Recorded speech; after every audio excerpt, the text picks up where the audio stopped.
This is the LotBot Robotic Arm and was demoed in a video called LotBot Robotic Arm Part 1 Demos. If anybody has not seen the demos, one of the demos shows an exchange of uncooked chicken eggs that might interest you. This Part 2 video will discuss the structure of the robotic arm and connections, as well as the microcomputer and other components that are inside the base of the robotic arm. Another video called LotBot Robotic Arm Part 3 Code is a line-by-line discussion of the code that controls the robotic arm and resides in an Arduino MKR WiFi 1010 microcomputer. Probably some other Arduinos or other type of microcomputers could have been used, but having the Wi-Fi as part of the computer was very beneficial. There's a fourth video that I mentioned during the demos discussion, and it discusses my robot controller that is used to send commands to the robotic arm, and it's called unfortunately, LotBot Quadrupod Hexapod Robot Controller, a Raspberry Pi Arduino ESP32 Node-RED MQTT project. I included all those just to make sure that everybody realized that I was going to discuss a lot of different components. These videos can all be found in my YouTube channel called LotBot Robotics. The main structure of the robot was printed on a 3D printer, and up here and here the gears, the arms themselves, the base, these flaps, these eggs were all 3D printed. However, there is a difference in what they were printed with. The base, everything except these grabbers and these flaps were printed with PLA.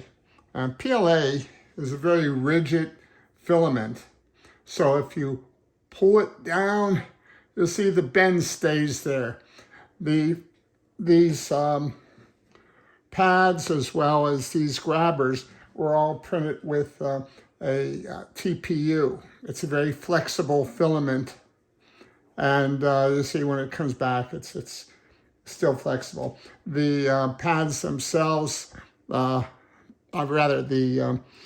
grabbers themselves are very flexible and can be bent in almost any shape, and they come back.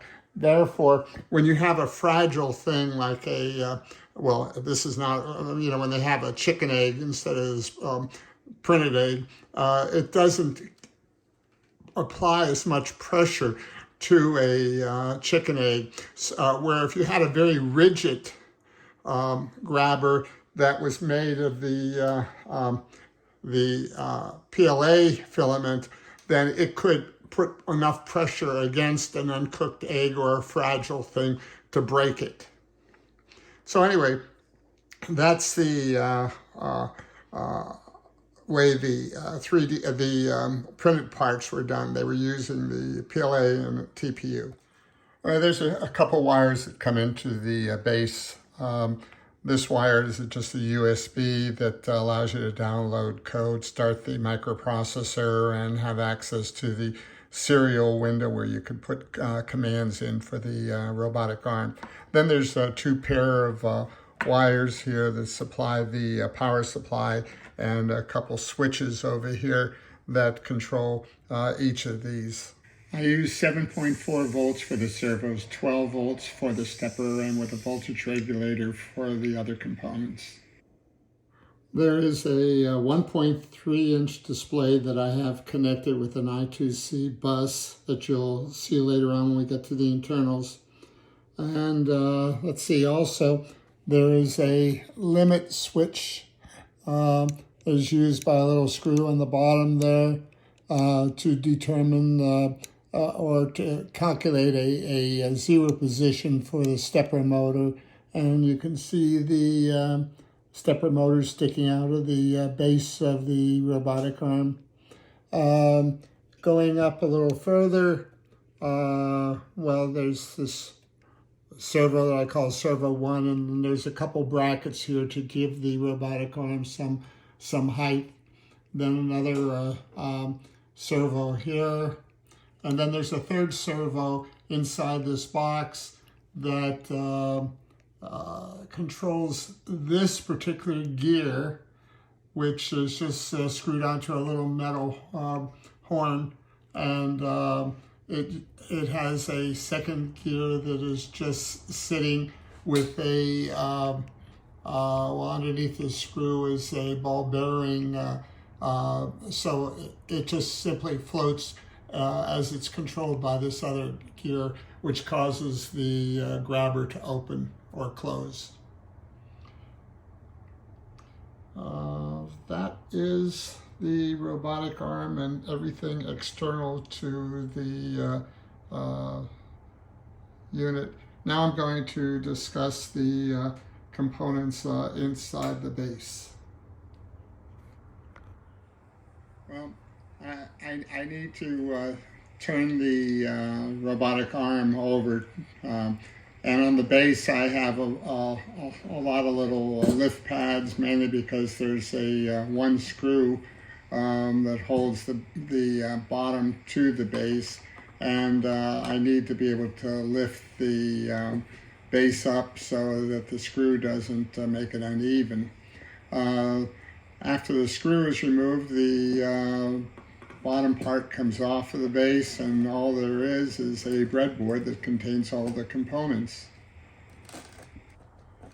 Well, I'm trying to hold this camera to show you some things, but it's very difficult to show you the wiring on this breadboard because of everything that's involved. So what I've done is I've made up another breadboard that will allow me to show the connections a lot easier. Now, first of all, there's two voltage lines coming in, a 7.4 volt and a 12 volt. Right over here is the 7.4 volts, and there's three wires coming out from here, and these three wires just go to the servos rather. So once the 7.4 volts, that's all it is so I don't really need to talk about it anymore. Of course, all the ground wires are all hooked together since they are ground. And they are the black wires, with the exception of this cable here has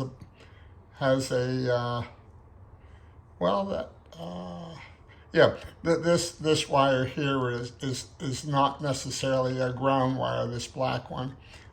There's four wires going to the stepper, and we'll talk about those when we talk about the stepper driver. Also over here, there's four wires going to this display, the display that we talked about in the demo,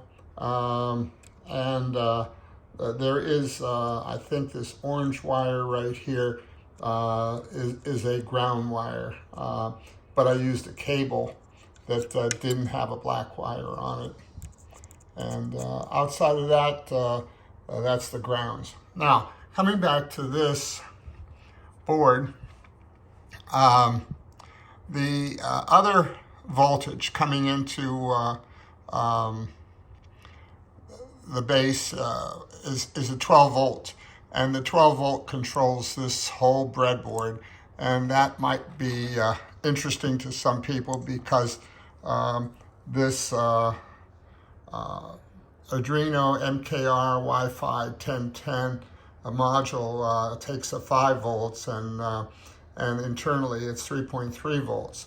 So what I've done is that the 12 volts comes into this base here on this side of the breadboard, and there's two places that the 12 volts are used. One is going to the driver, the stepper driver, which is this wire here, and it's ground, which goes through this capacitor into the driver for the motors. And this is 12 volts and is connected to this strip here.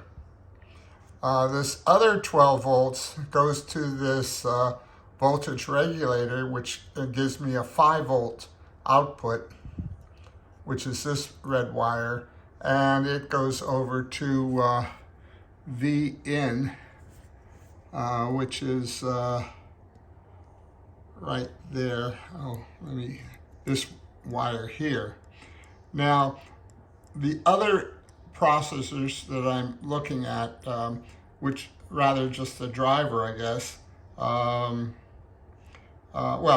also the voltage for the display is 3.3 volts, and this VCC here is 3.3. So what I've done is from the voltage regulator, I get 5 volts, which goes into the Arduino and output 3.3 volts, which controls everything else. And of course, this is the ground. So this 3.3 volts comes over here and is input to the driver itself and controls the driver. Okay. Now on the driver, I've got 4 wires here, and these are the 4 wires that go to the stepper motor itself. If I look at this, that's these 4 wires right here. Again, I'm using a cable with colors that aren't exactly the same colors as I'm showing you here, but these are the same 4 wires that are going to the stepper motor. Okay, now on the other side of the stepper motor is a reset pin and a sleep pin. And to enable the stepper driver rather, you've got to connect these two wires. I show them as white, but that's in these. Well, let's see, it's the 3rd and 4th pin from my left.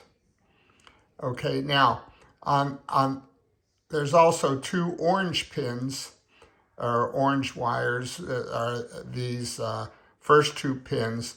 The second one is the steps, the number of steps that the driver's going to tell the motor to take. And the first pin here is the direction. So if it's either going left or right, or minus or plus. Okay, now these 2 wires connect to pins 2 and 3 over on the Arduino. That's these 2. So the Arduino tells the driver which way to go and how many steps to take. Now, while we're sitting here, these 4 wires, actually, this one here is 0, and this is pin 0, rather, pin 4 and 5. Those are those control the degrees that the servos take. And this other wire, this white one, is pin 1, and that's the pin that's connected to the limit switch, so that the limit switch will give the Arduino an indication as to whether or not the little screw hit the switch and change the voltage. So it knows that it has a point where it can come up with a 0 position for the stepper.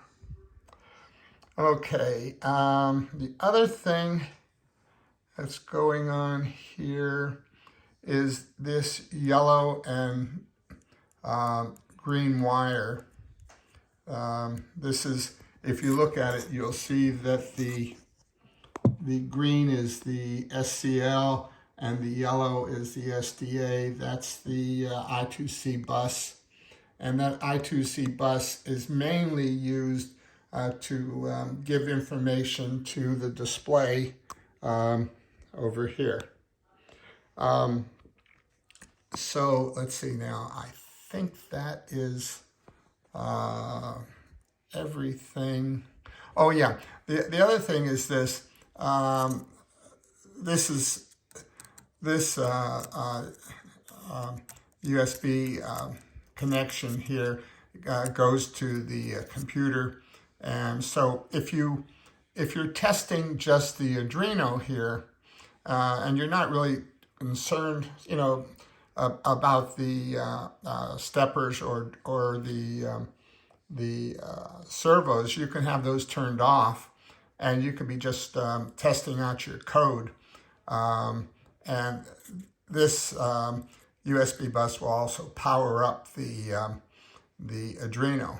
Now, if you're not connected to the computer, the PC or iMac, then when you bring up the 12 volts, then the voltage from the voltage meter will bring up the Arduino. So you can start the Arduino without a computer, or you can start the Arduino and not worry about the motors for testing your code. Let's see, I think that's all there is for me to tell you about the components. The only other thing is, of course, you have the switches that we talked about from the top side. That's one of them. And the other one's down there. And then the, I don't know if I could see the, well, let's see, that's where, well, no, I guess not. So that is the components, that is the wiring, and I hope this has been helpful.